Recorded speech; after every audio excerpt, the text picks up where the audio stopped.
Herkese merhaba arkadaşlar, kanalımıza hoş geldiniz. Sıkıyorsa boşat. Arzu Sabancı'nın katı kanunlar koyduğu ve bunun aşarsa evlenmelerini kabul etmeyeceğini sosyal medyadan duyurdu.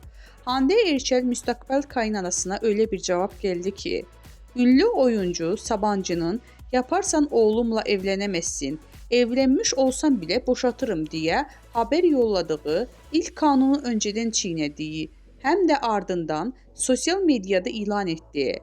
Hande Erçel Arzu Sabancı'ya "Sıkıyorsa boşat" diye paylaşım yaptı.